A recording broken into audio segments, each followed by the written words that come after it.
Hotep. Hotep, what's going on? Now we have the brother Sobek on the line. Yep. My name is Suleiman Gaskins, and I'm here on Blog Talk Radio just to answer a couple of questions that's on the nubian website. Okay, good. I appreciate it. Hatep to the listening audience. And, of course, Hatep just means peace. I am Sobek, and I am a student of the master teacher, Pa Nabab Yanun, who is the master of heaven and earth, also known as Malachi Z K York. And I've been in the doctrine now since 1988. And, of course, our doctrine or our way of life is called Wunuwap. Now, what that is, real briefly, Wunuwap is the positive powers of nature that reveals the facts of positive nature to you as a Nuwapu or Nuwapians. It is actually just based on facts. It is not based on what we call Zama'at or religious opinions. These are facts. And when you get these facts, which is presented to us by Panabab Yanun, it affects your whole being, and you move forward in facts. And that is a simple way of what we do. Yeah. Okay, thank you for that, Sobek.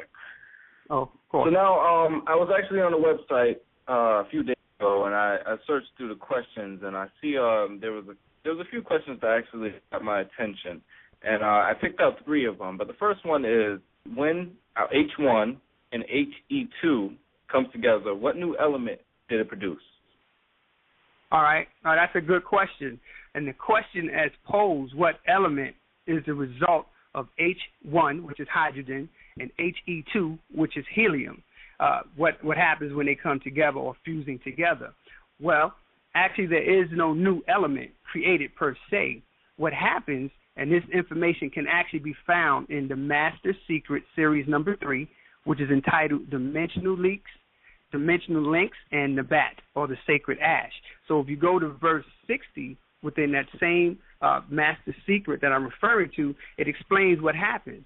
It says the two, H1 and He2, had to come together to birth Pa-Re-A.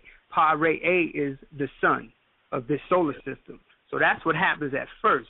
But if we go back before that particular verse to verses 50 and 51 for a quick moment, you'll see how that even happens. So verse 50, it actually says, so both being feminine. Let's start at 50. 50 explains this was the problem, being that hydrogen, H1, has only 1 proton, and helium, H2, has 2 protons. So verse 51 goes on to say, so both those protons, being feminine, they could not combine or fuse to birth a new kind of atom of 3 or 4 or 5 or 6, which is the makeup of carbon, which is known as C6. So actually what it's telling you is Pa-Re-A, or the sun, it's not a new element. It's just a continuous culmination of the 2 primary elements. Or a change or creation of new elements does not begin yet until verses 65 through 67 of that same Master Secret. So when you go to 65, it explains that in the sun's raham, or womb, or furnace, the protons, just as the egg of an ovum, turn into a heavier and heavier atom, just as metal, which is another word for semen, in the ovum creates a fetus. So what you're saying is by attraction of heat, the hydrogen atoms combine to become helium, He2, in cells. These cells are called a daughter cell from itself.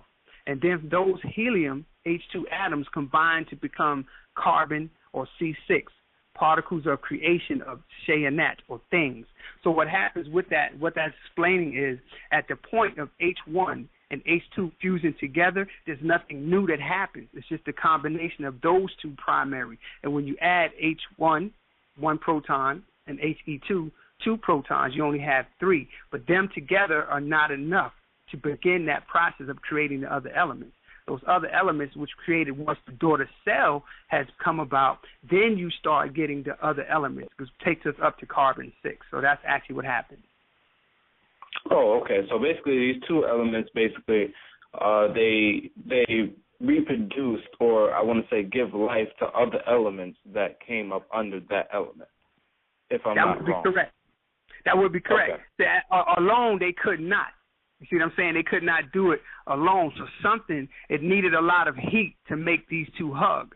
And it was like 9 million degrees to be exact. So, yes, once they were begin to come together, then they would create what's called a daughter cell. From that daughter cell, as in any other scientific expression, the daughter cells make more cells. Now, these cells began to get heavier and heavier in terms of the weight of atoms.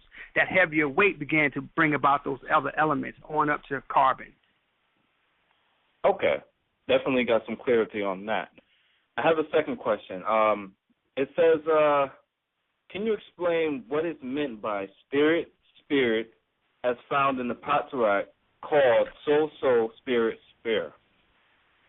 All right, cool. Yeah, that's another good question. Actually, what it is, that Patarak, and that word Patarak simply means the Tarak way. That's the way of us as Nubians. So in that particular Patarak, which is a newer scroll, it is entitled that because what people have to understand is that it's not just a soul and a spirit. From the religious circles, people think soul and spirit are the same, when in fact they are not. Not only are they not the same, it is not one of them. Each one of those have a counterpart. So the question that's saying what is spirit, that is actually explained from verses 82 to 85. And I'll begin with 82. It says, there is also a ka, which means spirit, called nefas. There's a spirit, and then it's also called nefas, spirit personality. And it is essential character or gender, meaning on 83 it goes on to say, it is formed after birth, and it grows with each person as they develop their own ways. Now, 84, the nefas can destroy you by moods, depression, or action. 85 teaches us that your personality affects your whole being, inside out and outside in. So basically they're telling you that there are counterparts to this, because what we do is there are 9 parts to your existence. One is Pa-Ku, the overbeing. The second one is Pa-Akak, the etheric being. The third one is Pa-Ba, the creative expressional being. Fourth is Pa-Raha, the breath of the living being. 5 is Pa-Ka, the exoplasmic being. Pa-Nefas, the living being. We discussed spirit. That's number 5, Pa-Ka, spirit. Pa-Nefas is number 6, the living being. So that was explained in the verses that I read, that there are 2 counterparts of each other. Then you have 7, which is Pa-Katat, the physical being. And then you have, 8, which is Pa-Kabatu, and then you have the 9th one as well. So there are actually 9 in total, and what it is the 9th one is actually the mind, or the mental being. So the question of spirit just explains how both, one is spirit and one is called spirit personality, and how they can affect you when you're developing your own ways. Wow. Okay. Wow. So that's a lot to digest right there. Yeah. Okay. So I got some understanding on that.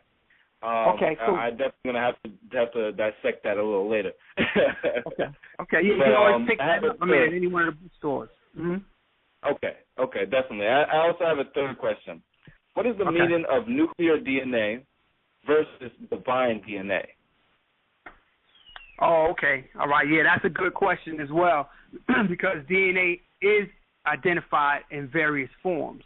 Now, the answers to that question can actually be found in an actual fact number 22, and the name of that one is 18 plus 18 plus 1, the genes of the mitochondria DNA. So you can begin to get an understanding of what the nuclear DNA when you read verses 17 through 20, and I'll read those. 17 begins with nuclear DNA, which is found in the nucleus, is actually inherited from both parents. On the other hand, mitochondria DNA is found in the mitochondria, and in most multicellular organisms is inherited from the maternal lineage or the mother only.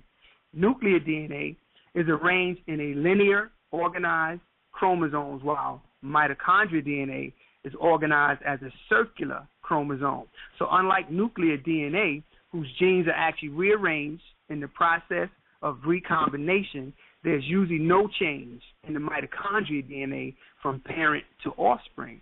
Now, because of this and the fact that the mutation rate, there is there's actually of mitochondrial DNA is higher than that of the nuclear DNA, and it is easily measured. So mitochondrial DNA is a powerful tool that's tracking matrilineage, or lineage from mother to mother to mother to mother, or mother to daughter, all the way down the line of females. And it has been used in this role for tracking the ancestry of many species back hundreds of generations. But also, as we read further in that same actual fact, you will see in verses 163 to 164, where it teaches us that it is your ancestors, Parnatharu, that ensured your survival, Nagaru, by intercepting your cells, giving you this protection from the ultraviolet rays with this divine DNA by way of the cell's mitochondria. Now, it goes on to teach us that mitochondria is completely independent of nuclear DNA and not in any way involved in the function of the cell. This is actually extraterrestrial DNA. And so the divine DNA would be the mitochondria. Then you have the regular nuclear DNA, which is found in the nucleus of the cells. Okay, that's also possible. Yeah. Okay, I have two callers on the line. Just unmute them both and see if they do have any questions. Okay. I'll do my best to answer them. Okay, definitely. Okay. Our time is actually up. All right. All right, well, Dow. Appreciate it, brother, for the call in. I definitely appreciate you allowing me a time to address some of those questions. But also, people can check into woonuwap.com every day if they want, but Tuesdays are the updates, but they can go any day and see previous updates to get more of this Woonuwap.